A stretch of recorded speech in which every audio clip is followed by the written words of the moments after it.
Is it true you can do Qurbani with a chicken? Let's uncover the shocking truth that's been misunderstood by many. Imagine this. It's Eid al-Adha morning. The air is filled with the echoes of takbir, children with smiles on their faces, and families gathered in the spirit of sacrifice. But then you hear someone say, "Oh, I'm just going to sacrifice a chicken, it's easier." Wait, can you really do that? Let's dive in. In the noble Quran, Allah says in Surah Al-Hajj, verse 37, "It is neither their meat nor their blood that reaches Allah, but what reaches Him is piety from you." This ayah reminds us that Qurbani is not just about the act of slaughter, it's a profound symbol of devotion, a reenactment of the unwavering faith of Prophet Ibrahim when he was commanded to sacrifice his beloved son Ismail. Allah, in His infinite mercy, replaced that ultimate test with a ram from Jannah. From that moment on, sacrificing an animal that meets specific criteria became a sacred tradition.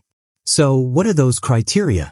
The Prophet taught us through authentic hadiths that the animals for Qurbani must be from the livestock: camels, cows, sheep, or goats.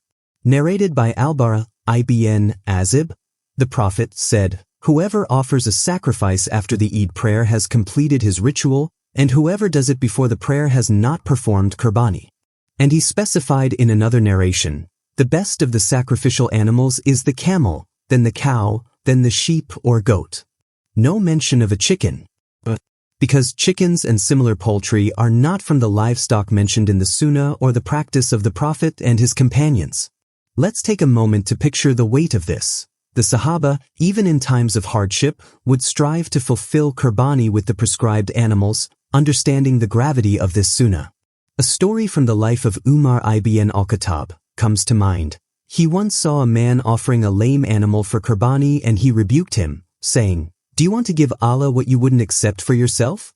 This shows the seriousness and sanctity of this act.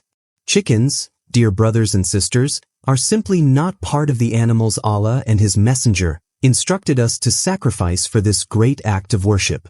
In fact, Ibn Qudama and other scholars made it clear in Al-Mughni that the sacrifice of a bird does not fulfill the Qurbani obligation at all. Instead, if someone wants to give charity by sacrificing a chicken, that's fine as a general sadaqah, but it does not fulfill the ritual of Eid al-Adha.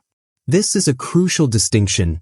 Qurbani is a ritual of obedience, tracing back to Prophet Ibrahim, and it must be done in the manner prescribed. So let's ask ourselves, do we really want to change what Allah has legislated in His deen? Subhanallah, imagine if Ibrahim had said, "Oh, I'll sacrifice something easier," or if the Prophet had said, "Just use a chicken." We'd have lost the powerful symbolism of sacrifice, the very heart of Eid al-Adha. Instead, Allah calls us to sincerity, to give our best and follow His commands exactly. When we remember this, it humbles our hearts and elevates our acts of worship. It's not about convenience, it's about devotion. That's the shocking truth.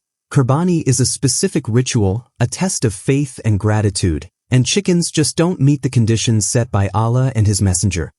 So, my dear brothers and sisters, as we approach this blessed season, let's honor the Sunnah of Prophet Ibrahim and our beloved Prophet Muhammad. Let's choose the right animal, ensure it meets the conditions of health and age, and sacrifice it with a heart full of taqwa, knowing that this act is beloved to Allah.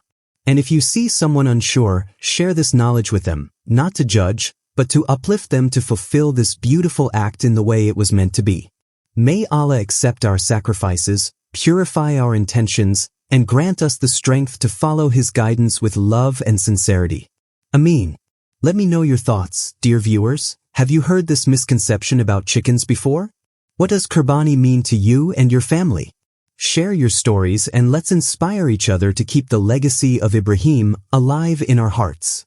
Until next time, stay blessed and remember, true devotion is following the path laid out by Allah and His Messenger, with full conviction and a heart yearning for His pleasure. Assalamu alaikum wa rahmatullahi wa barakatuh.